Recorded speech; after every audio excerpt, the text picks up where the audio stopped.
ದೊಡ್ಡಬಳ್ಳಾಪುರದಲ್ಲಿ ಇದುವರೆಗೂ ಎಲ್ಲ JDS ಪಕ್ಷದವರವರೇ, BJPನವರವರೇ, ಕಾಂಗ್ರೆಸ್ನವರವರೇ ಪಕ್ಷಾತೀತವಾಗಿ ಮಾತಾಡೋದಾದರೆ ಎಲ್ಲ ಅವ್ರ ಆತ್ಮ ಮುಟ್ಕೊಂಡು ಹೇಳ್ಬಿಡ್ಲಿ, ನೇಕಾರರಿಗೆ ಇಷ್ಟು ಸೌಲಭ್ಯ ಕೊಟ್ಟಿರೋವಂಥ ಸರ್ಕಾರ ಯಾವುದೂ ಇರಲಿಲ್ಲ.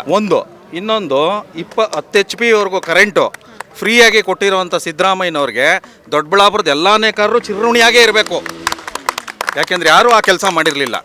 ಆ ಸಬ್ಸಿಡಿ ಅಂತ ಮಾಡಿದ್ದು ಸಿದ್ದರಾಮಯ್ಯನವರೇ 2006ರಲ್ಲಿ ಉಪಮುಖ್ಯಮಂತ್ರಿ ಆಗಿದ್ದಾಗ, ಧರ್ಮಸಿಂಗ್ ಅವರು ಮುಖ್ಯಮಂತ್ರಿ ಆಗಿದ್ದಾಗ ಸಮ್ಮಿಶ್ರ ಸರ್ಕಾರದಲ್ಲಿ ಆವಾಗ ಮಾಡಿ ನಮಗೆ ಎಷ್ಟೋ ಒಂದು ಚೂರು ಅನುಕೂಲ ಮಾಡಿದರು.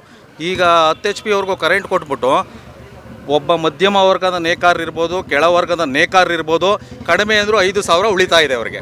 ಕರೆಂಟ್ ತಿಂಗಳಿಗೆ ಹೇಗೆ ಸರ್? ಒಂದು ತಿಂಗಳಿಗೆ ಕರೆಂಟಿಂದೆ ನಾನು ಹೇಳ್ತಿರೋದು, ಕರೆಂಟಿಂದು ಉಚಿತ ಪ್ರಯಾಣ ಇರಲಿ, ಬಸ್ಸು ಫ್ರೀ ಉಚಿತ ಪ್ರಯಾಣ, ಅಥವಾ ಅಕ್ಕಿಗೆ ದುಡ್ಡು ಹಾಕ್ತಾ ಇರೋದಿರಲಿ, 2,000 ಗೃಹಲಕ್ಷ್ಮಿ ಇರಲಿ, ಅದರಿಂದ ಎಲ್ಲ ಟೋಟಲ್ ಒಂದು ಮಧ್ಯಮ ವರ್ಗಕ್ಕೆ 10,000 ರಿಂದ 15,000 ಉಳಿತಾನೇ ಇದೆ.